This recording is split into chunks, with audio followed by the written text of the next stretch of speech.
I received a request in the comments to discuss chromatism, and I'm delighted to share some insights with you. Chromatism in the context of harmony and tonality is mostly used to guide your musical lines towards a resolution or target a specific note. Understanding chromatism involves knowing which note you're aiming for. Let's look at some specific chords. Now, in choosing chords, it's important to start with the basic. So we have major, minor, dominant, minor 7 flat 5 chord. These chords set the base for more complex harmonies like dominant flat 9 or major 7 sharp 11 and among others. However, focusing on those basic chords is a great starting point. A key strategy I recommend for my student is to concentrate on the third of the chord. The third is very important because it determines whether the chord is either major or minor, making it a very important tone in your musical expression. Of course, tonic and fifth also present opportunities for chromatic approach, just as with the more complex alteration like flat 9 and sharp 5, which can also be approached chromatically. The goal often involves creating a path leading chromatically towards a resolution, typically within a tone distance. For instance, when working with a C minor chord, you're aiming, let's say, to approach E flat, the third. I'll approach that note with notes that are often a tone away from the target note. Let's explore. An example to clarify this concept would be in the context of C minor, aiming for the E flat. You might approach from below with the D to the E flat. To approach from above, you might start on an F and then incorporating a E natural leading to the E flat. This can be extended by combining those approaches from D to F, E, and E flat. Even considering a tone away for broader resolution, you could start on the D flat and then D, F, E, E flat. So it's a tone away from the resolution. This shows our chromatism could connect note towards the resolution. Also, on minor chord, another way to target the third could be done by descending chromatically from the fifth. So going from G chromatically all the way down to E flat. Combining various approaches, one could create a line such as D flat to D, G, F, G flat, F, E flat, demonstrating a full chromatic descent to the third. Initially, it's beneficial to explore these resolutions and apply them over other chords as well. I would select a line with chromatism, something that speaks to you, that you like, and make it fit within one bar. This is particularly useful in tunes with quick 2/5 progressions. That's why I would opt for shorter chromatic lines. As an example, I'll take a piece with fast 2/5 in different keys like Moment's Notice. So here the idea would be to pick a line with chromatic approach that's gonna aim for the minor third. I'll now play on Moment's Notice and I'll use a chromatic line starting on beat 2 to allow for a brief pause between chords. I'll focus on the minor chords. The line I'll play, like let's say in some minor, would be D flat to D, F, E flat. This sequence will be played over the tune, beginning with E minor, and then moving to F minor, and then next I'll apply the same concept in A flat minor, and D minor, and so on.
This approach would help me get familiar with those chromatisms within the context of a tune. Then I look at chords with a major third. Major seventh or dominant both have major third, and I'll examine how to approach the third of those. For instance, the second chord in moment's notice, it's A7, featuring a major third, a C sharp. To approach the C sharp, I could start from above with a D, moving down chromatically, and that's which is both chromatic and diatonic. I could also start from below, starting on B and then ascend to C sharp with B, C, and C sharp.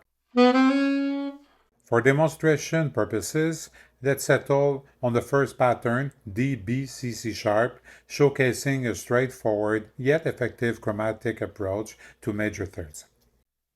1, 2, ha ha ha.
This method illustrates the structured way to explore chromatic line over both minor and major chords within a piece.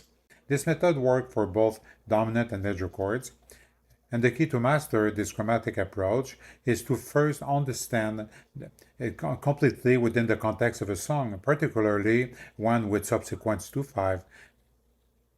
It's crucial to practice the selected line in all 12 keys while thinking about it and think about the chords associated with the line. For further refinement, one might work on exercises focusing on using chromatic on other notes.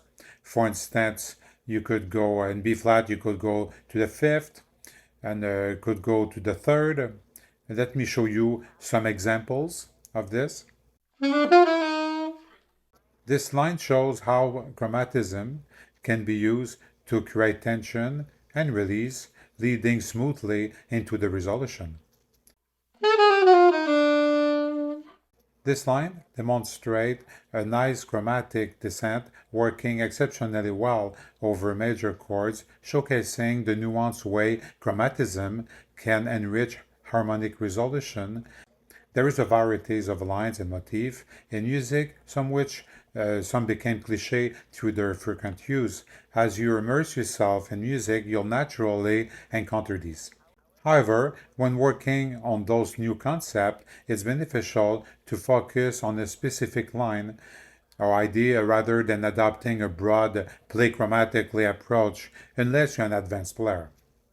For those still familiarizing themselves with these concepts, it's wise to choose a line that resonates with you personally, one that you find appealing and connect with. Learn this line in all keys, then apply it across a range of tunes featuring those type of chords, whether they be minor, dominant, or major. You don't necessarily need to start with complex pieces like Moments Notice, obviously. That is a very challenging piece. By practicing this way, you'll start to internalize the line hearing and understanding and its application more clearly. This methodical approach to learning chromatism is my suggestion for effectively integrating in musical ideas in your playing. I dedicated a lot of time to practice chromatism when I was younger, and I still explore it through improvisation today, sometimes focusing specifically on incorporating extensive chromatic movement. While I touch on several concepts here, and there are additional techniques and ideas that I haven't covered in this discussion. For those interested, I have detailed this concept in a PDF document available on my website titled Voice Leading Technique for Improvisation, a Musician Guide. This guide delves into using chromatism within the minor thirds and different thirds and further explores application in more contemporary contexts, including extension, substitution, and varied scales. I hope this video will help you. Thank you for tuning in. If you haven't already, please consider subscribing to stay updated with more videos. I'm always here to answer your questions and consider your suggestion whenever possible.